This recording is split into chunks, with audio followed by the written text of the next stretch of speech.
My own peace I give you, a peace which the world cannot give. யோவான் 14:27. என் அமைதியையே உங்களுக்கு அளிக்கிறேன், நான் உங்களுக்கு தரும் அமைதி உலகம் தரும் அமைதி போன்றது அல்ல. இது கிறிஸ்து வழங்கும் வாழ்வு தரும் நற்செய்தி. கிறிஸ்துவே உமக்கு புகழ். இயேசுவில் அன்பார்ந்த சகோதர சகோதரிகளே, அன்பார்ந்த தொலைக்காட்சி நேய விசுவாசிகளே, குறிப்பாக UFX என்ற சேட்டலைட் வழியாக இதோ இப்பொழுது நேரடி ஒளிபரப்பாக சென்று கொண்டிருக்கிறது. ஒரு 3 மாத கால இடைவெளி விட்டு தடைகள் எல்லாம் தாண்டி இப்பொழுது நாம் விண்ணிலே உலகம் முழுவதும் செல்லக்கூடிய வகையில் இந்த நேரடி ஒளிபரப்பை கொடுப்பதற்காக இறைவனுக்கு நன்றி. இதன் பின்னணியில் இருக்கக்கூடிய அனைத்து நல்ல உள்ளங்கள், தொழில்நுட்ப கலைஞர்கள், UFX நிறுவனத்தார் மற்றும் அன்பொழி குடும்பம், இவர்களுக்கு நன்றி பாராட்டுகின்றோம். ஏனென்றால் இது ஒரு சாமானிய வேலை அல்ல. நேரடி ஒளிபரப்பு என்பது பல நுட்பங்களை கொண்டது. அதையெல்லாம் சாமர்த்தியமாக நாம் செய்து இப்பொழுது மறுபடியும் விண்ணிலே இருக்கக்கூடிய ஒரு வாய்ப்பை பயன்படுத்தி நற்செய்தி அறிவிப்பை கொடுக்கின்றோம். ஆகவே இன்று இந்த திருப்பலியை கன்னியாகுமரியில் இருக்கக்கூடிய ஒரு குடும்பத்திற்கு காலையில் தொலைபேசியிலே சொன்னேன். மகிழ்ச்சியோடு நன்றி தந்தையே, உடனடியாக நாங்கள் பார்ப்போம். 3 மாதம் எங்களுக்கு ஏதோ ஒரு குறை போல இருந்தது. வேளாங்கண்ணி திருப்பலியை நாங்கள் பார்த்தாலும் இதனுடைய திருப்தி எங்களுக்கு இல்லை. வேளாங்கண்ணி திருப்பலியும் நம்மை பார்த்து ஆரம்பித்தவர்கள் சற்று வசதி அதிகமாக இருப்பதினால் அதிகமாக வலிமையுள்ள ஊடகத்தின் வழியாக சென்று கொண்டிருக்கிறார்கள். நன்றி பாராட்டுவோம் தொடர்ந்து.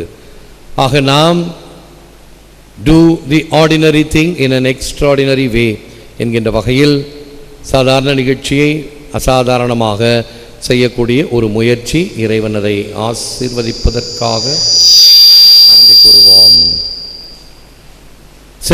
Saint John Paul II.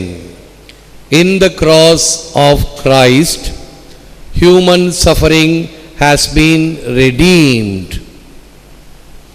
கிறிஸ்துவின் சிலுவையில் மனித துன்ப துயரம் மீட்கப்பட்டது. கிறிஸ்துவின் சிலுவையில் மனித துன்ப துயரம் மீட்கப்பட்டது. The world's approach to peace is avoidance of trouble and a refusal to face unpleasant things. Jesus offers the peace which conquers our fears and anxieties. உலகிற்கு சமாதானம் என்பது தொந்தரவு இல்லாமல் இருப்பது, வேண்டத்தகாதவைகளை சந்திக்காமல் இருப்பது. இதைத்தான் சமாதானம் என்று உலகம் நினைக்கிறது. ஆனால் கிறிஸ்துவின் சமாதானமோ நாம் எல்லா பயத்தையும் பதட்டங்களையும் நீக்கி வெற்றி கொள்கிறது. ஆகவேதான் உலகம் தர முடியாத சமாதானத்தை நான் உங்களுக்கு தருகிறேன் என்று ஆண்டவர் இயேசு கூறுவார். காசோ பணமோ மற்ற எதுவும் தர முடியாத சமாதானத்தை ஆண்டவர் இயேசு கிறிஸ்து மட்டும்தான் தர முடியும். Philosophy can reform, but only Jesus can transform.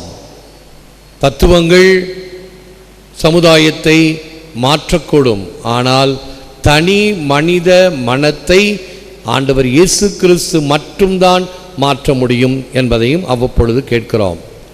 World peace begins in each heart. If the tree is to be green, its individual leaves must be green. உலக அமைதி ஒவ்வொரு இதயத்திலும் ஆரம்பமாகிறது. ஒரு மரம் பசுமையாக இருக்க அதன் ஒவ்வொரு இலையும் பசுமையாக இருக்க வேண்டும். எனவே தோட்டக்கலை தெரிந்தவர்களுக்கு அவ்வப்பொழுது இந்த செடி கொடிகளை வெட்டி அவைகளை சுத்தம் செய்ய வேண்டும். ப்ரூனிங் என்று சொல்லுவார்கள். குறிப்பாக ரோஜா செடிக்கும் திராட்சை செடிக்கும் இது மிக மிக பொருந்தும். எவ்வளவுக்கு அதிகமாக அதை வெட்டி விடுகிறோமோ அவ்வளவுக்கு அதிகமாக அது பலன் தரும். போன வாரம் முழுவதும் என்னுடைய தோட்டத்தில் இருக்கக்கூடிய வேலைக்காரர்கள் எல்லாம் வைத்து கொண்டு அதை ஒரு சுத்தப்படுத்தினோம். முழுமையாக களைகளை களைந்து இப்படி காய்ந்து போனவைகளை வெட்டி எடுத்து மறுபடியும் கொஞ்சம் எருயிட்டு தண்ணீர் பாய்ச்சிய பொழுது அந்த செடியானது அந்த மிளிர்க்கும் பொழுது, த பிளாசமிங், த ப்ளூமிங், அதை சொற்களால் வடிக்க முடியாது. அதை உணரும் பொழுதுதான் தெரியும். ஒவ்வொரு செடியும் நம்மோடு பேசும் வார்த்தைகள் இல்லாமல். அது செழுமையாக பச்சையாக ஒரு உயிர் துடிப்புடன் இருக்கக்கூடிய ஒரு செடியை பார்த்தால் உள்ளத்தில் நமக்கு ஒரு உணர்வு தோன்றும். அதைத்தான் வாடிய பயிரை கண்டபோதெல்லாம் வாடினேன் என்று சொல்லப்படுவதும் இதனுடைய தாக்கத்தில்தான். இவைகள் எல்லாம் அதிகமாக இங்கிதமும் அதிகமாக நுண்ணுணர்வும் இருப்பவர்கள்தான் உணர முடியும்.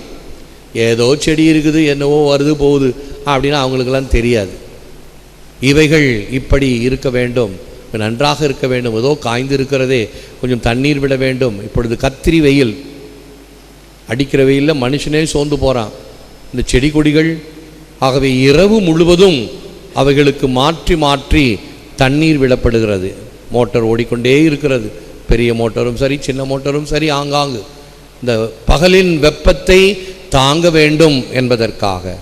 செடி கொடிகளுக்கே அப்படி என்றால் மனித மனத்திற்கு அது வெயிலோ அல்லது துன்பமோ நம்மை வாட்டும் பொழுது நமக்கு உத்வேகத்தையும் நமக்கு ஆறுதலையும் தேர்தலையும் மகிழ்ச்சியும் கொடுப்பவர் ஆண்டவர் இயேசு கிறிஸ்து மட்டும்தான்.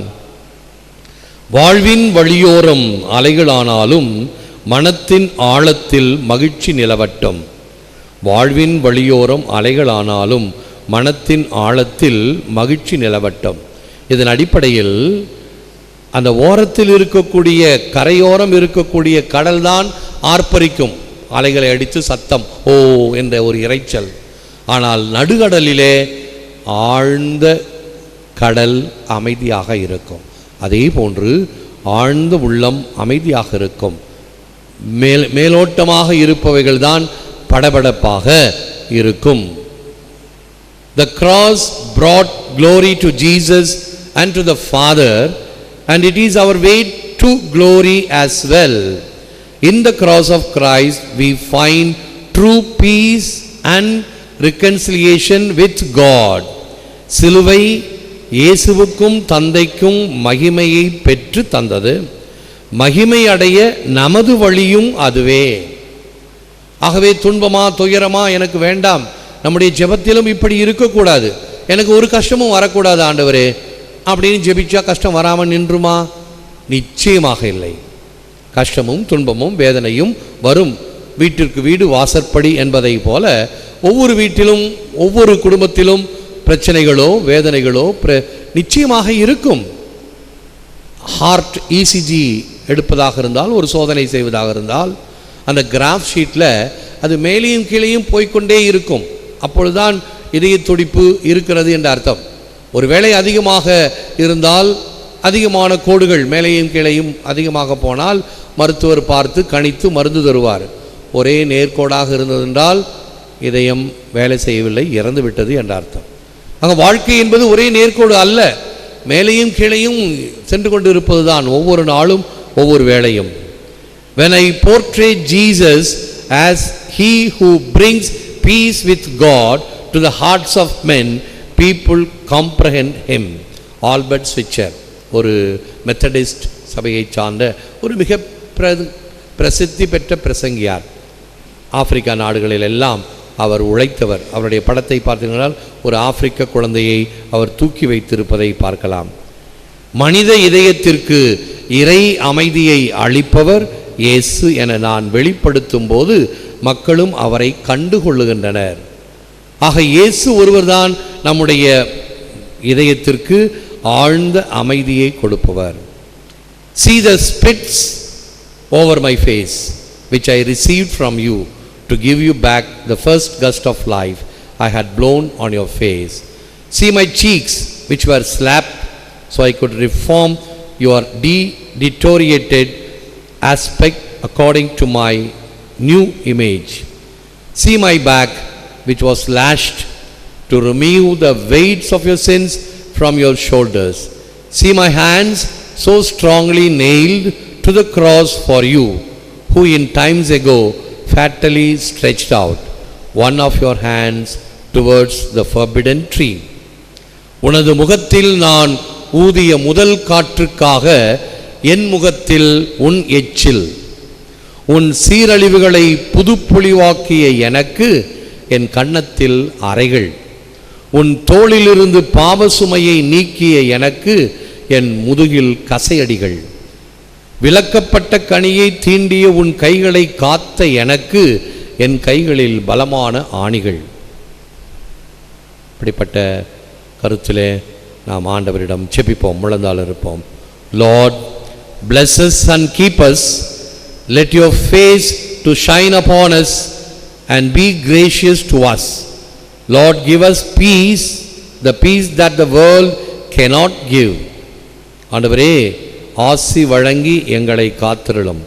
உம் திருமுகத்தை எங்கள் மேல் ஒளிரச் செய்து எங்கள் மீது அருள் பொழியும். ஆண்டவரே, உமது திருமுகத்தை எங்கள் பக்கம் திருப்பி உலகம் தர முடியாத அமைதியை எங்களுக்கு அளித்தருளும்.